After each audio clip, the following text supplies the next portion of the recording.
Oke, di tahun 2025 masih pembahasan yang mirip-mirip kayak tahun 2024, cuman sedikit lebih fresh aja perbacotan yang gue masukin di video kali ini buat lu yang pengen punya handphone yang feel-nya mewah. Ya udahlah, mentok lu ambil iPhone yang harganya di atas 10 juta gitu. Kalau iPhone di bawah 10 juta, ya lu bakal dapat iPhone yang kayak gini-gini. Misalnya lu modal kayak 5 juta atau under 5 juta, misalnya lu bisa dapat kayak iPhone XR kayak gini. Yang dimana handphone kayak gini tuh dipegang, feel mewahnya itu nggak ada sama sekali, boy. Nggak ada. Gua kasih paham dari dekat deh. Mulai dari pilihan warnanya, ada warna putih, ada warna kayak ala-ala coral merah pink gitu, ada warna versi biru dan lain-lain. Itu jatuhnya tuh lebih ke apa ya, fancy imut-imut gitu. Kagak ada kesan mewahnya sama sekali. Padahal lo udah spend duit kayak hampir 5 juta gitu. Dan masalahnya iPhone XR ini juga udah underrated banget speknya, kayak mulai dari layarnya. Ya lu gak usah ngomongin masalah 120Hz-nya lah. Lu dikasih 60Hz dengan layar yang kinclong aja masih syukur-syukur kalau lu ngomongin soal si XR ini. Ya gak? Jadi menurut gua kayak kurang jos lah kalau lu pengen punya HP mewah gitu. Intinya bagi gue kalau lu beli iPhone yang pengen feel mewahnya dapat, lu ambil yang varian Pro-Proan minimal 11 Pro misalnya. Tapi itu budgetnya masih di atas 5 juta ya kalau lu yang resmi-resmi. Oke, kalau kita switch ke Android, lu beli HP-HP harga-harga kayak 3 juta, 4 juta seharga XR juga sama sih. Kayak lu nggak dapat kesan mewahnya gitu. Kayak rasa mewahnya masih kurang menggelegar gitu. Yang dikasih di Android di harga 3 juta, 4 juta atau di under 4 juta biasanya itu performa ya. Tapi kalau dipegang nih, belakangnya tuh kayak plastik-plastik itu, boy. Kalau dari tampilan layar dia udah elegan ya, udah full view gitu. Rata-rata mostly kebanyakan udah seperti itu dan udah AMOLED juga. Cuman permasalahan ya, entah kenapa kalau gue pegang tuh rasanya masih belum berasa mewah banget gitu. Belum berasa ngejos mewahnya. Tapi bagi sebagian orang budget 3 juta hampir 4 juta untuk dapat yang feel mewahnya nggak ada, masih too much expensive gitu. Too much expensive, parah. Dan model kameranya itu juga biasa saja. Ini bahkan kalau dari jauh orang nggak suka banget sama produk Poco, nggak familiar banget sama tipe-tipe Poco, orang ngiranya tuh kayak Vivo ya yang harga sejuta gitu ya kan. Ya lu bisa lihat tuh kameranya. Kayak Android sejutaan lah dari jauh ya, siluet kameranya ya kan. Dan kalau lo pengen beli handphone Android deh, kita ambil contoh. Misalnya lo beli Android yang budget murah tapi kameranya bagus, misalnya Pixel ya. Misalnya ada nih 1 jutaan under di bawah 2 juta. Kameranya bagus nih, lumayan jos nih, portraitnya ada mode malam ya.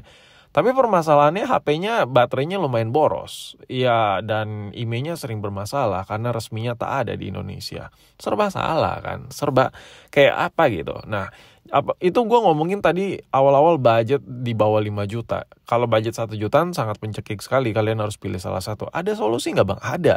Budget 1 jutaan, kameranya masih berasa oke dan masih bisa diandalin, kameranya performanya oke buat daily.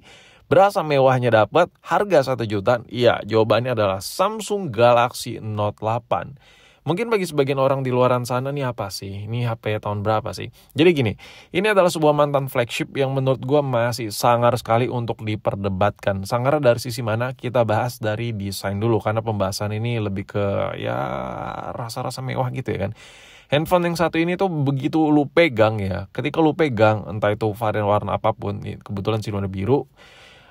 Ini rasa elegannya masih dapat sekali. Entah kenapa Samsung tuh perfect banget ngedesain handphone yang satu ini. Desainnya tuh masih terkesan timeless ya. Orang tuh kalau ngelihat lo megang HP ini sekilas tuh, itu HP apa ya? Itu HP apa ya? Bagi orang-orang yang nggak ngikutin tren update handphone ya. Tapi buat orang yang tahu ya, wah ini HP legend nih, tetap dibilang eksklusif dan mewah ya. Karena memang pada dasarnya pada saat lahir nih handphone mahal, boy ya. Harganya tuh belasan juta cuy. Jadi menurut gue ini tiada tara sih. Bahkan sampai ke displaynya, ya memang kalau kita beli rata-rata udah shadow tipis ya kalau layar-layar masih ori. Cuman dalam kategori wajar gitu dan enak dipakai gitu. Enak di mata, nyaman, nikmat lah. Ini adalah salah satu yang ternikmat ya. Dan untuk resolusinya juga serem sekali. Dibandingkan lu kayak beli Samsung non flagship, saran gue nambah sikit ya, harganya juga masih 1 jutaan, dapat si Samsung Galaxy Note 8 ini yang the real mantan flagship. Ya gue taruh spek detailnya ada di deskripsi deh. Buat lo yang penasaran performanya gimana, baterainya, itu gue jelasin deh. Spek detailnya ada di deskripsi gue taruh. Jadi lo nggak pusing masalah handphone yang lagi kita gibahin ini. Nah, itu masih hanya ngomongin layar loh, display sama tampilan. Untuk display kalau dibandingkan sama tenar lewat boy ya. iPhone tenar harga 3 juta, 4 juta, lu beli yang resmi harga 3 4 juta ke 5 juta, lawan ini layar lewat ya. Ini cuma 1 jutaan. Layar mantan flagship, enak sekali buat nonton video, mantap. Entah kenapa gue kalau bicarain HP-HP kasta-kasta begitu tuh suka banget. Kalau kita ngomongin HP baru, HP baru keluar harga 6 juta, 5 juta, ya udah pasti jelas jos lah. Udah jelas jos gitu. Cuman gak ada kayak sensasinya gitu. Lu dapat harga murah, ada embel-embel mantan flagship, layarnya mantap, itu baru seru diulik-ulik ya kan. Dan untuk typing keyboardnya dan lain-lain ini enak banget. Gua sangat jarang sekali mistouch ya, yang apapun yang salah ketik ya, typo di handphone ini. Settingannya juga nyaman sekali. Samsung tahu betul ya untuk konsumennya pada masanya ya. Ini bener-bener jos. Kalau bisa disuruh pilih ya, gue lebih baik pakai handphone ini daripada iPhone SE cuy.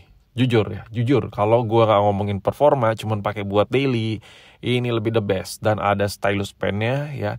Gue udah coba awalnya, gue sebagai user Ipong ya, terus pakai stylusan, gak guna awalnya. Cuman lama-lama karena gabut, gue sering keluarin masuk stylusnya, gue jadi kecanduan dan ketagihan. Ternyata stylus pen lumayan ngebantu banget buat pemakaian harian. Nah kalau dibandingkan dengan Android dari Samsung pada umumnya, layarnya lebih jos, enak banget.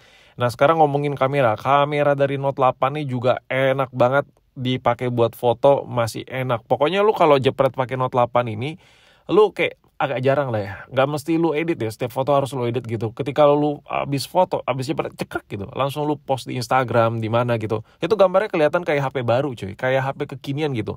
Resolusinya mantap. Tone warna foto dari si Note 8 ini juga mantap. Dan lu bisa lihat sendiri nih, Note 8 ini sebelah kanan ya. Beda kan? Berasa banget kamera mahal tuh kayak gini. Ya, ini kamera mahal boy. Bahkan kalau disuruh pilih ya, gue mendingan HP ini daripada iPhone jadul. Sumpah, enak banget nih HP. Nah, ini gue coba switch ke warna yang lain. Nah, lu bisa lihat sendiri, lu bisa nilai sendiri. Dengan, anjir lah, ganteng banget nih HP. Ganteng, kalau dipegang tuh hands on-nya seperti ini, gila. Gue udah mungkin buat video pakai HP ini ya, di konten di channel ini kayaknya udah 2 atau 3 video kali ya. Tapi gue gak bosen-bosen ya, karena ada aja kadang dari kalian komen kalau gue lagi baca komenan, bang review ini bang ya HP yang mewah tapi harga murah bla bla bla. Makanya kadang gue tuh ingat komentar kalian dan gue flashback lagi konten-konten yang udah gue pernah buat di tahun kemarin dengan pembahasan yang agak sedikit berbeda. Dan kalau ngomongin soal siluet dari handphone ini, apalagi kalau lu benar-benar dapat yang kinclong, kayak gue tuh sebenarnya nggak sudi gitu pakai in case di handphone ini karena terlalu ganteng gitu. Kalau dibandingkan sama HP-HP yang agak-agak old school yang ngomongin soal performa, contoh dari Poco, itu jauh banget. Masalah desain bagikan langit dan bumi boy sama HP ini, ya kan, gila. Ini adalah salah satu HP terganteng, termewah ya. Spek detailnya gue taruh di deskripsi buat yang kepo. Intinya handphone ini masih enak banget buat dipakai daily.